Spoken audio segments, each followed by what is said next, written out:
corona ini, alangkah baiknya kita memiliki banyak pengetahuan tentang virus corona. Dalam video kali ini, kita akan membahas tentang apa itu virus corona, bagaimana penularannya, kemudian kita juga akan bahas tentang gejala dari COVID-19, kemudian cara menghadapi COVID-19 dan bagaimana penularan virus corona di dalam tubuh. Saksikan terus video ini hingga akhir karena dengan pengetahuan kita dapat menghadapi dunia. Pada Desember 2019, di kota Wuhan, Cina, ditemukan jenis virus baru. Berdasarkan investigasi, virus tersebut adalah 2019 Novel Coronavirus. Organisasi Kesehatan Dunia atau WHO menyatakan, darurat kesehatan global karena virus corona telah menewaskan lebih dari 2.900 orang di seluruh dunia. Hingga saat ini, lebih dari 85.000 kasus infeksi telah dilaporkan secara global. Sebagian besar kasus tersebut berasal di daratan Cina. Lalu, apa itu virus corona? Nama coronavirus berasal dari bahasa Latin corona yang berarti mahkota atau halo. Di bawah mikroskop elektron, gambar virus tampak seperti lingkaran sinar yang mengelilingi matahari. Menurut WHO, coronavirus atau COV adalah keluarga besar virus yang menyebabkan penyakit mulai dari flu biasa hingga penyakit yang lebih parah seperti Middle East Respiratory Syndrome atau sindrom pernafasan Timur Tengah, disebut dengan MERS-CoV, yang terjadi di Arab Saudi pada tahun 2012. Dan juga Severe Acute Respiratory Syndrome atau sindrom pernafasan akut, disebut SARS-CoV, yang terjadi di Cina pada tahun 2003. Lalu jenis virus corona yang baru ditemukan menyebabkan penyakit COVID-19 atau Coronavirus Disease 19. Virus corona tergolong zoonotik, yang artinya dapat menular dari hewan vertebrata ke manusia ataupun sebaliknya. SARS-CoV misalnya ditransmisikan dari luwak ke manusia. Sementara MERS-CoV ditransmisikan dari unta ke manusia. Menurut berbagai jenis informasi, beberapa jenis virus corona terdapat di beberapa hewan yang hingga saat ini belum menginfeksi manusia.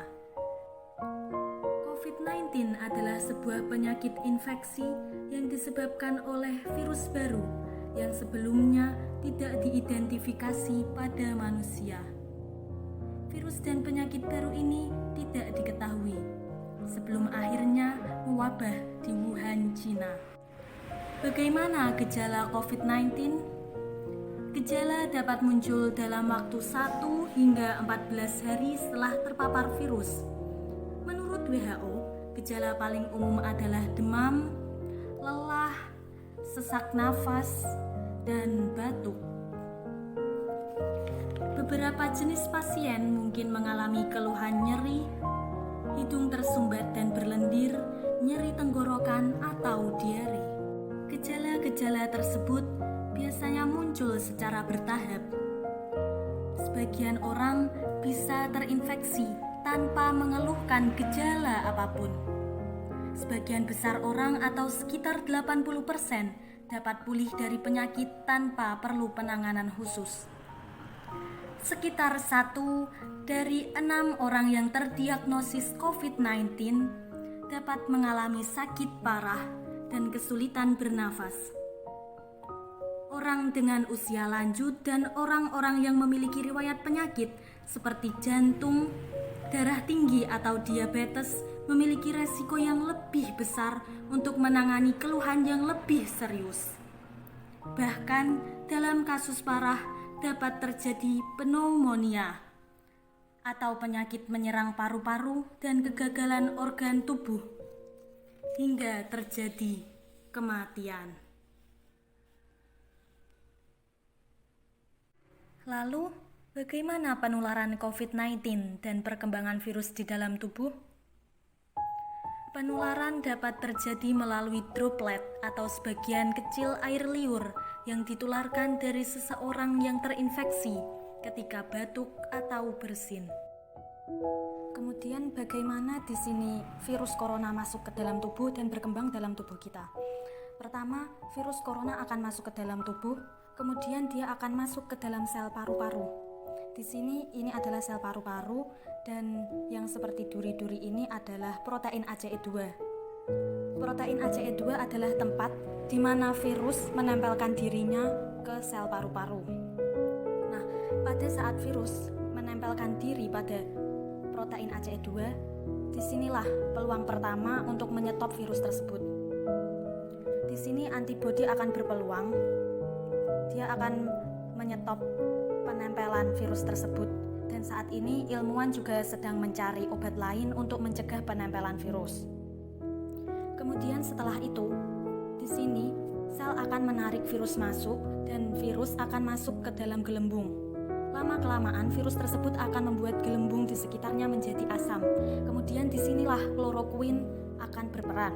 Klorokuin adalah obat anti malaria yang dipercaya efektif dapat menghambat pengasaman. Kemudian setelah virus menang, dia akan mengeluarkan muatannya ke dalam sel. Kemudian dia akan menginstruksi untuk membuat kode genetiknya menjadi lebih banyak untuk membuat lebih banyak virus. Kemudian setelah itu, di sini obat remdesivir dapat digunakan. Obat remdesivir adalah sejenis obat percobaan virus Ebola dari perusahaan farmasi Gilead Science. Di sini obat remdesivir dapat menghambat penggandaan kode genetik. Jika penggandaan tersebut tidak dicegah, maka virus akan merajalela dan dia akan menjadi bertambah banyak, kemudian menyerang lebih banyak sel-sel.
Pertama, masukkan 200 ml air ke dalam panci.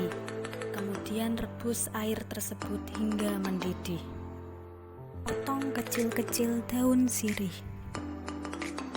Masukkan air yang sudah mendidih ke dalam potongan daun sirih. Lalu steam daun sirih dengan api kecil selama 30 menit.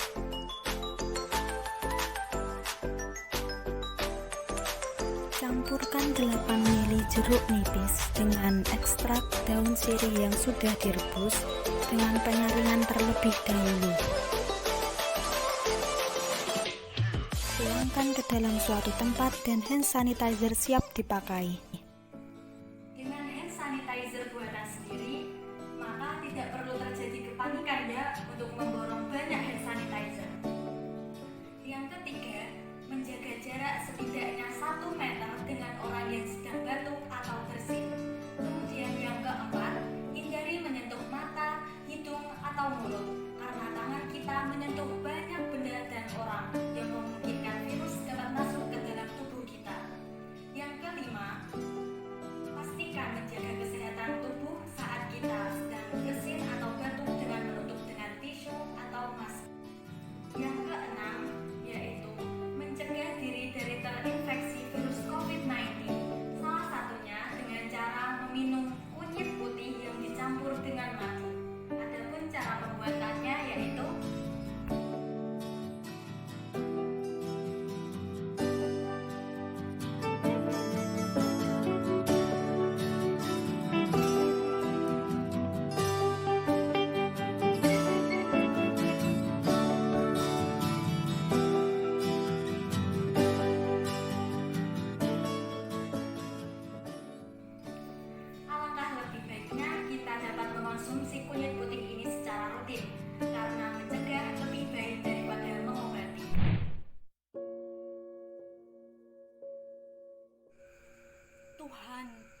mengajarkan melalui corona. Karya Kiai Haji Mustofa Bisri. Vatikan sepi, Yerusalem sepi, tembok ratapan dipagari. Paskah tak pasti, Ka'bah ditutup, sholat Jumat dirumahkan, umroh batal, sholat tarawih Ramadan mungkin juga bakal sepi. Corona datang seolah-olah membawa pesan bahwa ritual itu rapuh,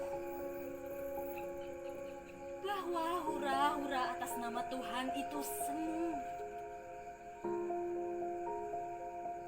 bahwa simbol dan upacara itu banyak yang hanya menjadi topeng dan komoditi dagangan saja.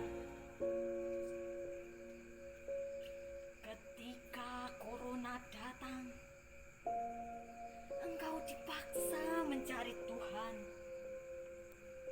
bukan di Basilika Santo Petrus, bukan di Ka'bah, bukan di dalam gereja, bukan di masjid, bukan di mimbar khotbah, bukan di majelis taklim, bukan dalam misa minggu, bukan pula dalam sholat Jumat, melainkan pada kesendirianmu, pada mulutmu yang terkunci, pada hakikat yang senyap, pada keheningan yang bermakna. Corona mengajarimu, Tuhan itu bukan melulu pada keramaian, Tuhan itu bukan melulu pada ritual. Tuhan itu ada pada jalan keputusasaanmu dengan dunia yang berpenyakit.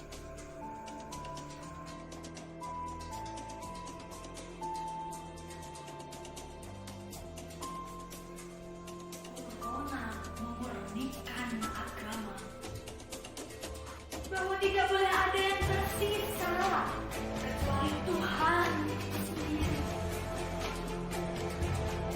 Tak ada lagi indoktrinasi yang menjajah nalar, tidak ada lagi sorak-sorai memperdagangkan nama Tuhan. Datangi, temui, dan kenali Dia di dalam relung jiwamu dan hati nuranimu sendiri. Temukan Dia di saat yang teduh, di mana engkau hanya sendiri